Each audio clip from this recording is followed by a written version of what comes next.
부터 15절 말씀까지를 교독을 하겠습니다. 올바른 예배가 무엇인지 말씀하시는 하나님이 앞에서는 어떤 하나님의 모습으로 나타나시는지 우리 유념하면서 교독을 합니다. 전능하신 여호와 하나님께서 말씀하사 해 돋는 데서부터 지는 데까지 세상을 부르셨도다. 우리 하나님이 오사 잠잠하지 아니하시니 그 앞에는 삼키는 불이 있고 그 사방에는 광풍이 불리로다.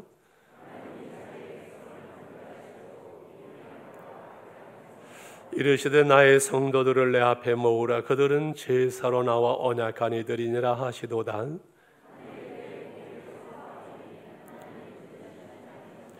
내 백성아 들을지어다. 내가 말하리라. 이스라엘아 내가 내게 증언하려. 나는 하나님 곧 네 하나님이로다.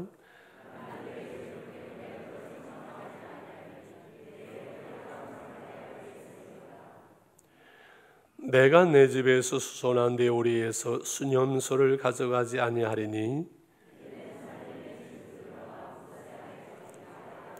산의 모든 새들도 내가 아는 것이며 들의 짐승도 내 것이미로다.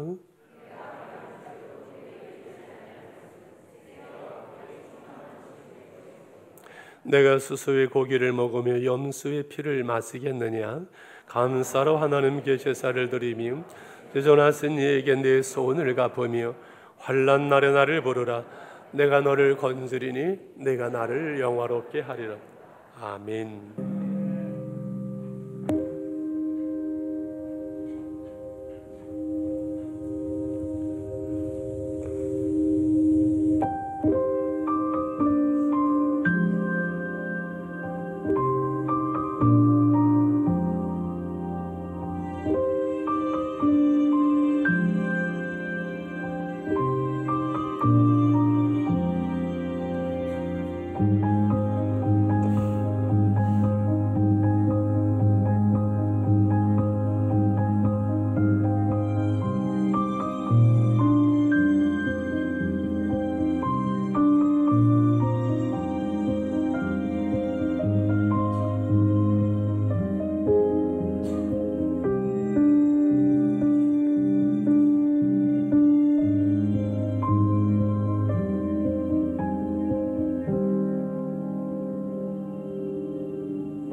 잘 보셨습니까? 하느님이라고 계속 단어가 나와서 부담되고 예배의 영상은 아닌 것 같지만은 그 일달러로 하나님을 살려고 찾아다니는 꼬마의 모습에서 우리가 하나님을 갈망하는 온전한 예배자의 모습을 봤으면 합니다. 행복할 놈을 쓰려고 제가 한 10가지 주제를 해놓고 3월 말까지 계획을 했는데 예배에 대한 주제를 가지고 계속 칼럼을 쓰다 보니까 아마 5월 말까지는 계속 해야 될 것 같습니다. 오늘 행복 칼럼 7번째는 행복한 예배자 이렇게 제목을 했습니다. 여러분, 그리스도인의 삶은 예배자의 삶이라고 말할 수 있지요. 처음 교회 나올 때 우리가 예배 자리에 나왔습니다. 예배를 통해서 하나님을 알고 하나님을 만나며 그 하나님의 은혜를 받고 또 하나님을 섬기는 삶을 살아갑니다. 우리가 마지막 이 세상을 떠날 때 임종 예배, 입관 예배, 발인 예배, 하관 예배 4번의 예배를 통해서 우리는 이 세상을 마치게 되고 하나님 나라에서 영원히 찬양하는 예배자로 우리는 서게 될 것입니다. 그렇지요. 그래서 그리스도인의 삶이 예배자의 삶이라면 우리 그리스도인의 행복은 예배의 행복이라고 말할 수 있지요. 우리가 이 예배를 통해서 은혜를 받지 못한다면, 예배자의 행복을 알지 못한다면 진정한 그리스도인의 행복한 삶이 무엇인지를 우리는 알 수 없을 겁니다. 우리가 어떻게 온전한 예배를 드릴 것인가, 온전한 예배자로 하나님 앞에 설 것이라는 문제가 그래서 중요하고 또 중요한 것이지요. 오늘 시편, 우리가 읽은 50편은 하나님이 원하시는 예배가 무엇인가를 노래하고 우리에게 교훈합니다. 그리스도인의 예배의 중요성을 오늘 5절에서 이렇게 말씀하지요. 이르시되 나의 성도들을 내 앞에 모으라. 그들은 제사로 나와 언약한 이들이라 하시도다. 무엇으로 언약을 했다고요? 제사로. 오늘날로 말하면 우리가 예배를 통해서 우리는 하나님과 계약한 사람들이라는 거예요. 하나님께서는 하나님의 백성들이 이 제사를 통해서 하나님께 나아가며 하나님의 복을 받고 하나님의 백성으로 살아가게 하셨습니다. 하나님의 백성이 아닌 사람은 하나님께 예배할 수 없습니다. 하나님의 백성들만이 하나님께 예배합니다. 그러므로 우리는 하나님께 드리는 예배가 얼마나 중요한지를 알게 됩니다. 예배는 하나님의 명령이요, 하나님과의 언약이요, 그리고 하나님을 섬김이요, 그리고 하나님께서 우리 주시는 놀라운 은혜와 축복이 되는 거지요. 더 나은 제사를 하나님께 드림으로 연락되어지는 예배를 드렸던 누굽니까? 아벨처럼 우리의 예배가 하나님 앞에 연락되어지는 그러한 예배가 될 수 있도록 우리가 어떻게 온전한 예배자로 온전한 예배를 하나님께 드리면서 하나님의 은혜와 복을 누리는 행복한 예배자가 될 수 있을 것인가? 오늘 하나님이 원하시는 그 온전한 예배의 자리에 함께 나갈 수 있기를 원합니다. 제일 먼저 형식적인 예배가 아니라 진정한 예배, 의무적인 예배가 아니라 감사 예배, 신령과 진정으로 드려진 예배를 7절로 15절까지를 말씀을 합니다. 7절을 가지고 보십니다. 내 백성아 들을지어다. 내가 말하리라. 이스라엘아 내가 내게 증언하리라. 나는 하나님 곧 내 하나님이로다. 내 백성에 들으라. 나는 내 하나님이라. 예배를 받으시는 우리의 찬송과 경배를 받으시는 우리의 하나님이 이 말씀을 하시고 8절에 이렇게 말씀한 나는 내 재물 때문에 너를 책망하지는 아니하리니 내 번제가 항상 내 앞에 있음이로다. 할렐루야. 우리의 번제, 이스라엘 백성들이 짐승을 잡아서 드려지는 그 번제를 하나님이 책망하시거나 원하시거나 너희들 빨리 소 좀 더 잡아가지고 와서 나한테 제사하라 그렇게 하나님께서 말씀하지 않으신다는 거. 왜요? 이 땅의 모든 짐승이 다 내 것이라. 내가 너희에 드리는 그 번제, 그 짐승 고기를 먹으며 그 피를 내가 마시는 것이 아니라는 거예요. 너희들 예배드리기 위해서 헌금 좀 더 가져와라. 하나님께서 그렇게 말씀하지 않나요? 왜? 은도 내 것이요 금도 내 것이라고 하나님께서 말씀하셨기 때문에 그렇습니다. 그럼 하나님은 이 예배를 통해서 무엇을 원하실까요? 이스라엘 백성들이 그 짐승을 돈을 주고 사고 그것을 끌고 오고 그것을 잡아서 제사하는 동안에 하나님을 향하는 그 마음, 그 하나님의 말씀대로 순종하는 그 믿음, 그 중심, 하나님의 은혜를 감사하는 그 마음을 하나님이 받으시는 거예요. 이해가시지요? 그런데 하나님을 향한 마음도 없고 믿음도 없고 감사도 없고 하나님을 향해서 신령과 진정한 그 기대도 마음도 없이 형식적인 제사를 드리는 것, 그것이 제사의 예배의 문제라고 하나님께서 지금 말씀하시는 거예요. 그러면 어떻게 하라는 겁니까? 오늘 14절 15절 끝소리에 말씀합니다. 같이 읽습니다. 시작. 감사로 하나님께 제사를 드리며 지존하신 이에게 내 손을 갚으며 환난 날에 나를 부르라. 내가 너를 건지리니 내가 나를 영화롭게 하리라. 이것이 예배의 삶이고 그것이 신앙생활이라는 거예요. 감사의 제사를 하나님께 드리는 것, 이것이 중요하죠. 왜? 하나님은 우리의 중심을 보시기 때문에. 하나님이 우리의 마음을 보세요. 중심을 보세요. 이것이 여러분 두렵습니까? 소망이 됩니까?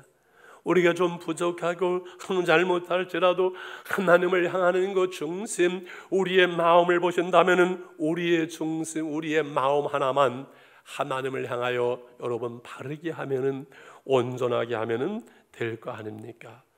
하나님께서 우리를 사랑하시기 때문에 하나님을 향한 우리의 마음을 원하시고 하나님을 향한 우리의 감사의 그 중심을 원하시는 것을 여러분 믿으시기를 바랍니다. 그래서 구약에서 모든 제사와 절기는 다 이 감사와 연결되어져요.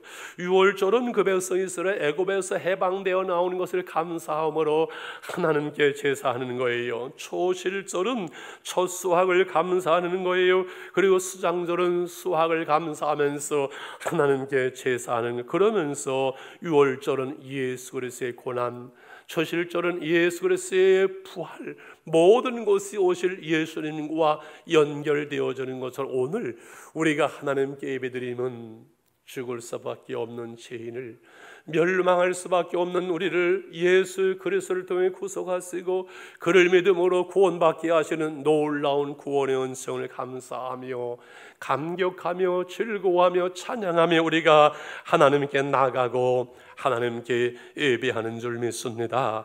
그래서 시편 기자는 69편 30절 31절에 이렇게 말합니다. 같이 봅니다. 내가 노래로 하나님의 이름을 찬송하며 감사함으로 하나님을 위대하시다 하리니 이것이 소 곧 뿔과 굽이 있는 황소를 드림보다 여호와를 더욱 기쁘시게 함이 될 것이라. 즐거운 마음으로 진심한 마음으로 하나님을 찬송하는 것이 수백만 원짜리 소를 잡는 것보다 수백만 원 헌금을 하는 것보다 하나님이 더 기뻐하시는 진정한 예배가 된다고 하나님이 말씀하십니다. 95편 1절 2절에 오라 우리가 여호와께 노래하며 우리의 구원의 반석을 향하여 즐거이 치자. 우리가 감사함으로 그 앞에 나아가며 시를 지어 즐거이 그를 노래하자. 할렐루야. 감사한 마음으로 그 구원의 감격, 그 은혜, 그 즐거움으로 하나님께 우리가 예배할 때, 환난을 당하고 이 땅에서 어려움을 당할 때 하나님을 부르게 되고 하나님은 우리의 문제를 해결하시고 우리를 건져주시며, 그래서 우리는 하나님께 영광 돌리는, 하나님을 기쁘시게 하는 하나님과 우리가 하나 되는 삶, 이것이 우리의 신앙 생활이고 예배 생활이거든요. 그러므로 두 번째로 온전한 예배는 삶으로 예배하며 삶이 하나님을 기쁘시게 하는 하나님 앞에 연락되어지는 산 제사가 되어야 한다는 거예요. 늘 헌금을 봉헌할 때마다 하나님께서 예물을 연락하시는 것처럼 우리의 삶이 하나님 앞에 연락되기를 원합니다고 늘 기도하는 이유가 여기에 있어요. 예배와 삶이 하나 되어야 돼요. 예배하는 그 시간만 하나님이 우리를 보시는 것이 아니라 우리의 남은 모든 삶의 자리에서 하나님은 우리를 보시기에 하나님의 말씀대로 하나님이 기뻐하시는 삶이 되어지는 것, 신앙과 생활이 하나 되어지는 것, 이것을 하나님은 원하십니다. 왜 그럴까요? 하나님께서 우리를 사랑하시기 때문에 그래요. 성가대 저를 보세요. 은혜로운 찬양을 들었는데 하나님께서 진심으로 우리를 사랑하지 아니하신다면 우리의 삶이 어떻게 되거나 말거나 그냥 아무렇게나 그냥 개떡같이 되는 대로 막 살거나 말거나 그냥 교회 와서 예배를 드리고 헌금이나 드리면 하나님께서 그냥 좋아하신다면 하나님께서 우리를 진심으로 사랑하는 것이 아닙니다. 하나님이 우리를 사랑하시기 때문에 우리의 예배와 더불어 우리의 삶을 주목하면서 말씀에 의지해서 그물을 내린 베드로에게 놀라운 일을 경험하는 것처럼 말씀을 따라서 한 걸음 한 걸음 믿음으로 살아가고 때로는 넘어지고 쓰러지지만 다시 기도에 무릎을 꿇고 하나님을 바라보며 하나님의 은혜 속에서 다시금 일어나며 하나님을 향하는 우리의 중심, 여러분의 삶의 모습을 하나님은 바라보시고 하나님은 기뻐하시고 하나님은 은혜를 베푸시는 줄 믿습니다. 그래서 오늘 16절서부터 악인을 책망을 합니다. 악인에게는 하나님이 이르시되 내가 어찌하여 내 율례를 전하면 내 언약을 내 입에 두느냐. 지금 악인들, 하나님의 책망의 사람들은 하나님의 백성이 아닌 사람들이 아니에요. 제사를 안 드리는 사람이 아니에요. 믿지 않는 사람이 아니에요. 오늘 17절에 내가 교훈을 미워하고 내 말을 내뒤로 던지며 하나님의 말씀을 앞에 두고 그 말씀을 따라 살아가야 되는데 말씀을 뒤로 집어 던지는 거예요. 하나님 없이 사는 거예요. 도둑을 번주 연합하고 간음하는 자들과 동료가 되면 내 입을 악에게 내어주고 내 혀로 거짓을 꾸미며 앉아서 내 형제를 공박하면 내 어머니의 아들을 비방하는구나. 악인들은 말입니다. 그러면서 21절에 이렇게 말씀하죠. 가제 시작. 내가 이 일을 행하여도 내가 잠잠하였더니 내가 나를 너와 같은 줄로 생각하였도다. 그러나 내가 너를 책망하여 내 죄를 내 눈앞에 낱낱이 드러내리라 하시는도다. 참 두려운 말씀이지요. 여러분, 하나님이 우리의 마음으로 입술로 행동으로 우리가 죄 짓는 것 잘못을 하나하나 다 우리 앞에 드러낸다면 누가 하나님 앞에 설 수 있는 사람이 여러분 누가 있을까요? 교훈을 미워하고 하나님의 말씀을 앞에 두지 않고 뒤로 집어던지고 그러면서 사람을 비방하고 정죄하는구나. 내가 하나님의 말씀을 버렸은즉 나도 너를 버리겠다고 하나님이 말씀하지요. 이스라엘 백성들이 하나님께 버림을 당하고 하나님의 징계를 받고 하나님의 고난을 당한 이유가 여기에 있는 거죠. 저들이 하나님께 제사를 드리지 아니해서가 아니에요. 하나님의 백성이 아니기 때문이 아니에요. 저들의 삶이 잘못되어졌어요. 예배를 드리면서 하나님의 계명을 범하고 같은 죄를 반복하면서 잘못하고 입술로는 주를 시인하고 하나님을 찬송하지만은 삶으로는 하나님을 부인하고 말씀을 버린 그 불신앙의 삶, 하나님을 버린 삶. 예수님은 그 유대인들을 향해서 예식하는 자들아 해칠한 무덤과 같다고 책망하셨지요. 하나님께서 우리를 책망하시고 하나님이 우리의 죄를 우리 앞에 드러내신다면 누가 하나님 앞에 살아남을 수가 있을까? 그러므로 어떻게 해야 되는가요? 오늘 22절 23절 마지막 절 이렇게 말합니다. 하나님을 잃어버린 너희의 이제 이를 생각하라. 그렇지 않으면 내가 너희를 찢으리니 건질. 하나님이 심판하시면 징계하시면 그 누구도 당할 자가 없다는 거예요. 그럼 어떻게 합니까? 같이 감사로 제사를 드리는 자가 나를 영화롭게 하나님 그의 행위를 옳게 하는 자에게 내가 하나님의 구원을 보이리라. 감사로 제사를 드리는 자 말씀 들었습니다. 예배입니다. 예배 생활입니다. 그런 다음에 그 행위를 옳게 하는 자에게, 그 삶이 바른 자에게, 하나님의 말씀을 따라 사는 자에게 내가 하나님의 구원을 보이리라, 하나님의 은총을 보이리라, 하나님의 축복을 나타내리라, 하나님의 영광을 나타내리라. 할렐루야. 삶으로 예배하기를 하나님께서는 원하시는 거거든요. 그렇습니다. 여러분, 그러므로 어떻게 해야 됩니까? 우리의 삶을 하나님 앞에 온전하게 바르게 해야 되는데 이게 쉽지 않지요. 내 힘으로 되지 않지요. 저는 목회자잖아요. 교회 안에 살잖아요. 그러건만은 늘 기도가, 회개가, 하나님 내가 온전한 예배자가 되게 하시고 온전한 삶이 되게 하시고 내가 설교한 대로 살게 하시고 내가 하나님의 사람으로 온전하게 해달라고 기도하는데 이게 안 돼요. 늘 회개하고 또 은혜를 구하고 또 은혜를 구해요. 여러분, 이 죄를 끊을 수 있고 여러분 하나님의 말씀대로 살아갈 수 있는 것은 내 힘으로 되지 아니하고 내 열심만 가지고 되지 아니하고 내 노력만 되지 아니하고 하나님의 도우심이 필요하고 하나님의 은혜가 필요한 줄 믿습니다. 하나님의 은혜만이 우리로 하여금 온전한 예배자, 온전한 삶으로 살아갈 수 있게 합니다. 이 하나님의 은혜는 올바른 예배를 통해서 우리에게 주어지기 때문에 이 예배의 중요성은 또 말하고 또 강조해도 결코 지나침이 없지요. 그런데 우리가 이렇게 예배를 드리고 은혜를 받지만 우리의 삶의 자리에서 또 그 하나님의 말씀대로 온전하지 못하고 하나님의 그 말씀을 붙들고 그 말씀대로 우리가 온전한 예배자로 살지 못하기 때문에 우리에게 필요한 마지막 방법은 하나님께 주시는 은총은 회개의 삶이 다윗이 범죄하고 한순간에 넘어지고 성군을 건 다윗이 죄를 짓고 쓰러졌을 때 다윗은 눈물로 회개하면서 시편 51편 16절 17절에서 이렇게 하나님의 은혜를 구하고 그리고 깨닫고 고백하고 노래를 합니다.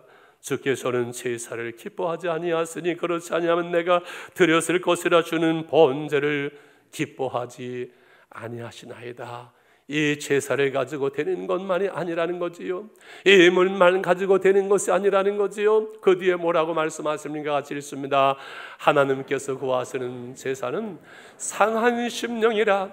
하나님이여 상하고 통의하는 마음을 주께서 멸시하지 아니하시리라. 하나님이 구하시는 제사는 뭐라고요? 상한 마음, 통회하는 마음, 회개하는 마음. 하나님, 내가 하나님의 뜻대로 살지 못했습니다. 온전하지를 못합니다. 내 모습이 드러나옵니다. 주님의 십자가의 벌을 의지해서 내가 하나님께 나아가오니 하나님이요 나를 긍휼히 여겨 주옵소서. 상한 심령, 회개하는 마음을 하나님은 멸시하지 아니하시고 하나님이 받아 주시는 것이지요. 할렐루야. 우리가 어떻게 예배해야 된다고요? 온전한 예배를 받으시는 하나님 앞에 진정한 마음으로 감사함으로 나가지만은 다시 회개하는 마음으로 주님께 우리가 예배한다고 말씀을 드렸습니다. 그래서 주님 안에서는 우리의 중심, 하나님을 향한 우리의 정성이 문제지요. 그래서 입구에 여러분 세 가지 그 예배에 대해서 쭉 나와 있지요. 일찍 우리가 10분 전에 나오는 거, 핸드폰 뭐 꺼놓는 거, 그 옆 사람과 이야기하지 않는 거, 지각하지 않는 거, 또 축도 전에 나가지 않는 건 예배는 마지막 축복으로 끝나는 건데 축도 전에 이래서 나가는 사람은 예배를 포기하는 거예요. 그 안 드린 예배나 똑같아요. 바보짓 하는 거잖아요. 우리의 중심이, 우리의 정성이 하나님을 향하는 사모하는 심령이 온전해야 되는데 마지막으로 이 예배의 성공자로 온전한 예배자가 되기 위해 그럼 어떻게 될까 적용하려고 합니다. 형식적인 예배가 아니라 그 중심이 감사함으로 사모하는 마음, 기대하는 마음, 이것이 중요해. 예배자에게 있어서는 예배의 타락이 뭔가, 예배에 대한 기대감이 없이 사모함이 없이 그냥 형식적으로 나오는 거예요. 하나님을 향한 갈망, 은혜를 사모하는 그 마음이 없이 의식적으로 의무적으로 교회 나오는 거예요. 지난주일 목마른 사슴이 신의 문을 찾아 헤매듯이 내 영혼이 하나님을 향한 갈망, 그것이 바로 은혜와 복이라고 말씀을 드렸으며, 여러분, 사모하는 마음, 이 기대하는 예배는 어디에서 올까요? 그것은 준비된 예배에서 오는 것이지요. 오늘 예배를 위해서 여러분 얼마나 준비하셨고 얼마나 사모하는 마음을 가지고 우리가 이 자리에 나왔습니까? 저는 멀리서 차를 가져오는 분들은 저절로 은혜가 될 것 같아요. 생각을 해보세요. 차를 타고 30분 40분 와서 이 좁은 골목 들어와서 몇 바퀴 돌고 간신히 주차를 하고 들어와서 고개를 숙이면 절로 은혜가 될 것 같아요.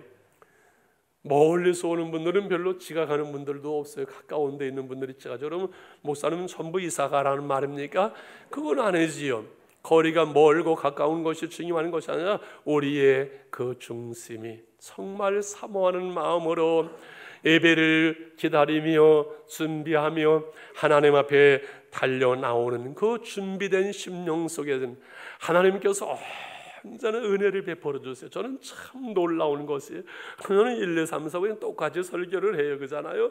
그런데 어떤 분은 은혜 받고 어떤 분은 은혜 받지 못하는 것은 하나님이 그 마음을 아세요. 그 중심을 보세요. 그 사모하는 심령 속에 하나님께서는 말씀과 성령으로 은혜를 베푸시는 줄 믿습니다. 오늘 이 예배를 통해서 누가 제일 많이 은혜를 받을까요? 라고 질문하면 누구일 것 같아요? 따라합시다. 나지요. 황 목사가 제일 은혜를 받습니다. 왜 그럴까요? 한 달 전에 모든 설교의 본문과 제목을 다 구성하고 준비했잖아요. 오늘 주일 예배가 끝나면 이제 저녁에 가면 제가 다음 주일 설교 본문을 읽고 묵상을 시작하면서 한 주일간 묵상을 합니다. 이 말씀을 위해서 기도합니다. 금요일 오전이면 설교 원고가 다 끝나게 되지요. 저녁에 기도합니다. 토요일 어젯밤에 와서 다시금 기도하게 됩니다. 1, 2, 3소 예배를 마칠 때마다 먼저 들어가 제가 10분 이상을 늘 기도하고 준비하고 나오고, 왜 그럴까요? 제가 예배를 그냥 인도하는 사람, 하나의 설교자로 서지 않으려고 그래요. 제 자신이 은혜를 사모하며 하나님 앞에 온전한 예배자로 하나님 앞에 설 수 있도록 준비합니다. 토요일 날은 옷 준비하고 헌금 미리 준비합니다. 반드시 헌금은 주일날 교회 와서 하지 마세요. 토요일 날 저녁이면은 준비하고 담고 제목을 쓰고 하나님 작지만 내 정성, 내 마음, 내 믿음을 여기에 담습니다라고 여러분이 기도하셔야 돼요. 그 준비된 마음, 이것이 중요해지요. 여러분, 이렇게 생각을 합니다. 예배가 내 삶의 의무나 부담이 아니라 예배하는 한 시간이 기대가 되어지고 기다려지고 기쁨이 되어지고 즐거움이 되는 그 사람이 바로 하나님이 찾으시는 온전한 예배자인 줄 믿습니다. 늘 말씀드린 대로 예배에 성공하면 신앙에 성공하고 신앙에 성공하면 인생에 성공한다는 늘 그 말씀을 드려요. 주일 하루 이 예배를 통해서 은혜 받지 못하면 한 주간 우리가 무슨 힘으로 세상을 살아갈 수 있을까요? 저는 성도들의 여러분의 삶을 잘 몰라. 그러나 분명히 아는 것이 있습니다. 얼마나 힘들고 이 험한 세상 속에 믿음을 지키며 여러분의 한 가정을 책임며 믿음으로 살아간다는 것이 얼마나 힘든지를 알고 있습니다. 하나님 주일날 우리 성도들의 한 사람 한 사람이 이 한 시간의 예배를 통해서 은혜 받지 못해 우리가 살 수가 없습니다. 하나님의 은혜를 베풀어 주세요. 우리 교인들이 은혜 받기를 원합니다. 이 하나가 저의 마음이고 저의 중심이에요. 우리 교인들이 은혜 받기를 위하는 것이라면 제가 못할 짓이 없습니다. 은혜 받아야 살 수 있으니까요. 우리 예배가 성공해야 살 수 있고 우리가 온전한 예배자로 하나님 앞에 설 때 우리가 장차 주님 앞에 그 선할 날에 부끄럽지 않는 여러분 하나님의 사람으로 설 수 있는 줄 믿습니다. 말씀을 정리하려고 하는, 저는 오늘 본문을 묵상을 하면서 이해하기 힘든 부분이 있었습니다. 왜 이스라엘의 하나님, 이스라엘 백성들에게 오늘 우리에게 하나님이 받으시는 예배에 대해서 말씀하고 교훈하면서 1절에서부터 4절 그리고 6절까지 왜 심판하시는 하나님으로 하나님 자신을 계시하실까? 이것이 늘 한 주간 제 묵상이었어서 1절을 보게 되면 전능하신 이 여호와 하나님께서 말씀하사 해 돋는 데서부터 지는 데까지 세상을 부르셨도다. 해 돋는 데서부터 지는 온 세상 사람들, 하나님이 만드신 그의 백성들을 하나님이 지금 부르시고 계세요. 그러면서 아름다운 은혜의 빛을, 생명의 빛을 시온에서부터 하나님이 발하세요. 그리고 삼켜는 불이, 심판의 불이, 사방에 광풍이 부리는 것처럼 오묘하신 하나님으로 나타나세요. 그러면 4절에 이렇게 말씀하죠. 하나님께서 자기 백성을 판결하시려고 심판하시려고 위하여 하늘과 아래 땅에 선포한다고요. 여러분, 하늘과 이 땅을 증인으로 삼는다면 그 하나님의 심판을 피할 수 있는 사람은 아무도 없잖아요. 그러면서 6절에 이렇게 말씀해요. 6절을 같이 읽겠습니다. 시작. 하늘이 그의 공의를 선포하리니 하나님은 그는 심판장이시미로다. 셀라.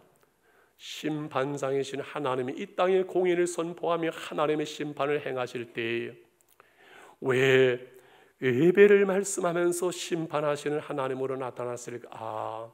하나님이 우리의 예배를 주목하시고 하나님이 우리의 삶을 바라보시며 하나님의 심판은 우리의 예배와 삶, 신앙과 생활을 하나님은 주목하시고 하나님은 아시고 하나님은 심판하시는구나. 온전한 예배자, 이것은 바로 온전한 믿음의 사람으로 하나님 앞에 서는 것을 말씀합니다.